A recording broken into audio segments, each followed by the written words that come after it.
Hola a todos, bienvenidos.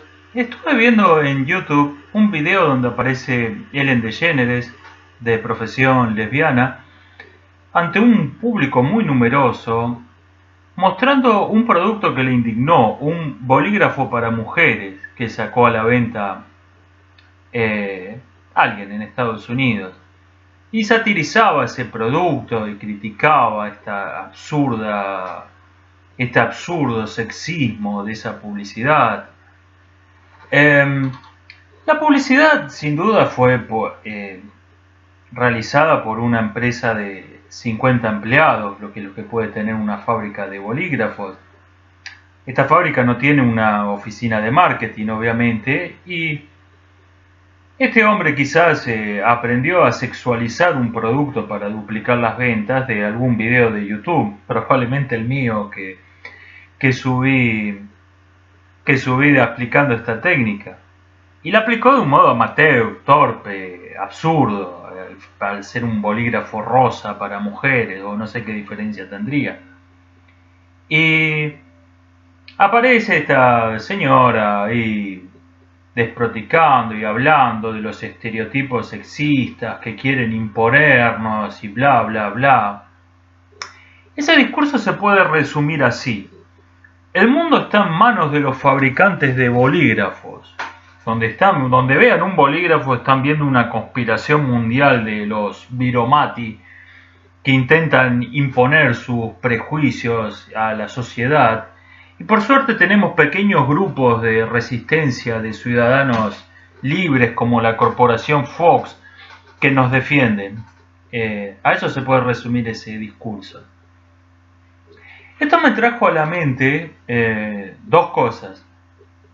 La primera es algo que dice la filósofa María Regnasco o Reñasco, no sé cómo se pronunciará su apellido, quien afirma que una de las características principales de nuestra época es que el poder se disfraza de resistencia. Los tiranos se muestran como líderes de la resistencia contra otro tirano ficticio. Las políticas de segregación se llaman políticas integradoras, las leyes de privilegio que conceden privilegios a un grupo definido por sus preferencias sexuales, se llaman leyes igualitarias, etc. Hay un continuo disfraz del poder de resistencia. Podemos ver esto en casos realmente absurdos, como creo un caso de los más ridículos fue eh, el ex demagogo Hugo Chávez liderando una marcha de protesta contra sí mismo en la cumbre de la Organización Mundial de Comercio de 2005. Ese fue quizá uno de los ejemplos más grotescos de esta lógica. Eso fue una de las cosas que recordé.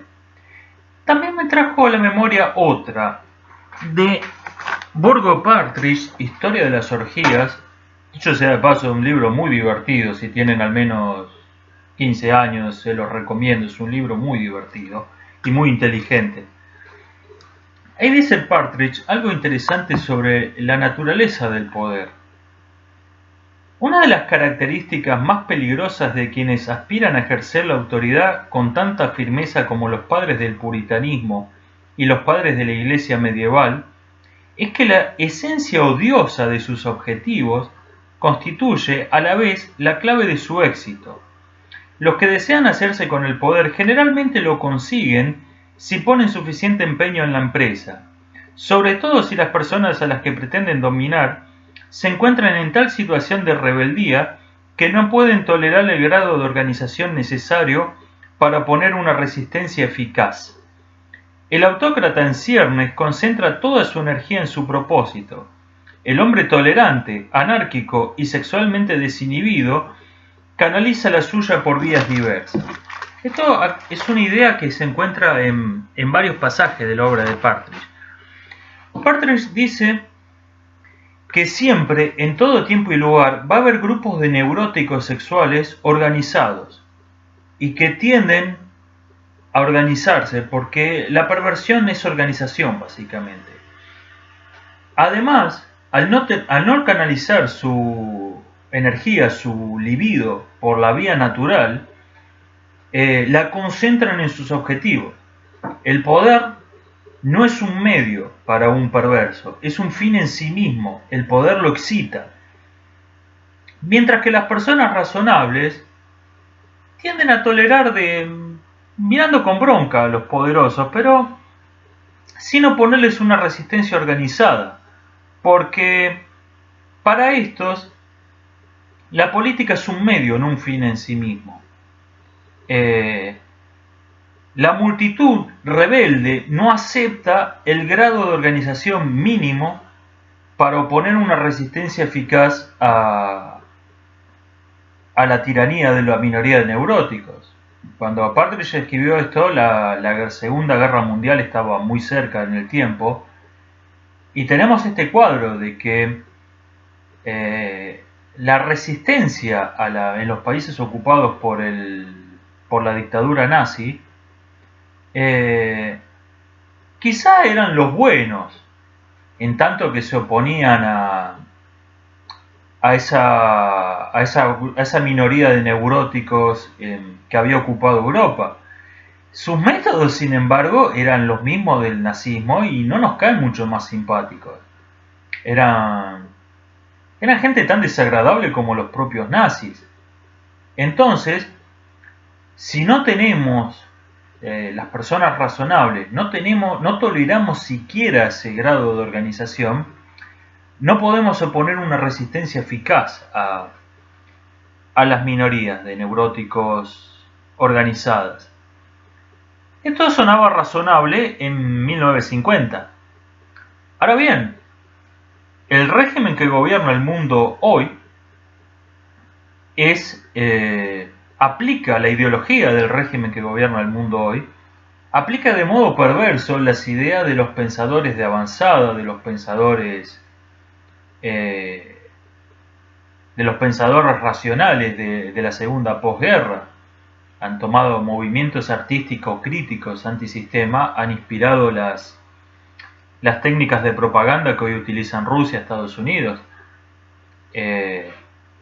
Las ideas, el neoliberalismo es la aplicación perversa de las ideas liberales de Adam Smith en el siglo XVII-XVIII. ¿Qué pasa con esta nueva forma de tiranía? Como toda minoría de neuróticos del pasado, se justifica en un discurso moral religioso que encubre la verdadera naturaleza de neurosis sexual de sus objetivos, de su régimen, tal como ocurría con el catolicismo, con tipos como la Inquisición, etc. Lo irónico es que este régimen utiliza como pantalla, como disfraz moral, este discurso, el de Partridge.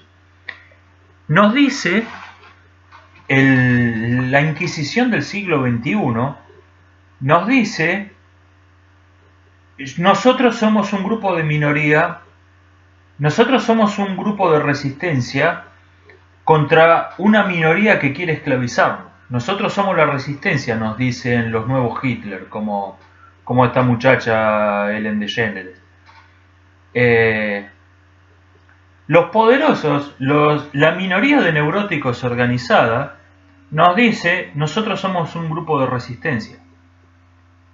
Y esto es bastante paradójico, porque el poder se legitima en un discurso que rechaza la legitimidad de todo poder.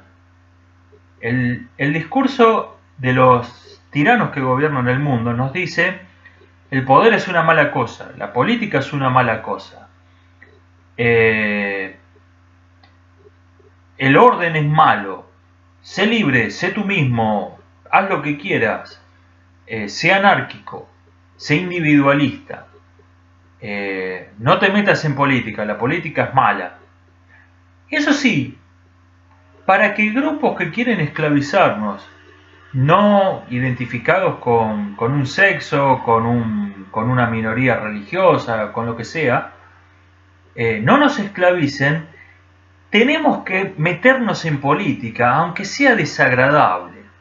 tenemos que gobernar, aunque no queramos, no es nuestro objetivo, pero tenemos que tener medios de comunicación masiva, hacer propaganda, tenemos que gobernar, tenemos que formar partidos políticos, tenemos que tener una organización mundial de comercio, no porque eso nos interese, sino para que no los tengan los enemigos de nuestra amada libertad individual.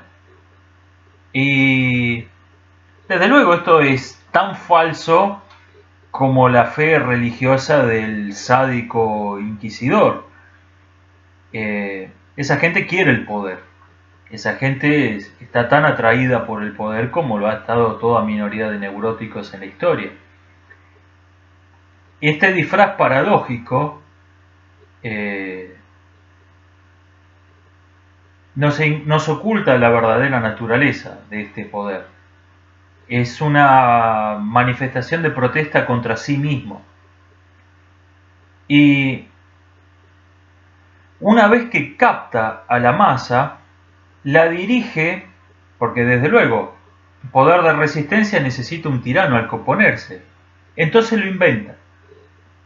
Inventa el propio tirano al que se está dirigiendo, que pueden ser los fabricantes de bolígrafos, pueden ser los musulmanes, pueden ser los heterosexuales, pueden ser los hombres, las mujeres, los pigmeos. Esto es totalmente irrelevante. Lo que es el núcleo es un poder que se disfraza de resistencia al poder. Esta es la irónica naturaleza del poder de nuestra época. Nos vemos hasta la próxima.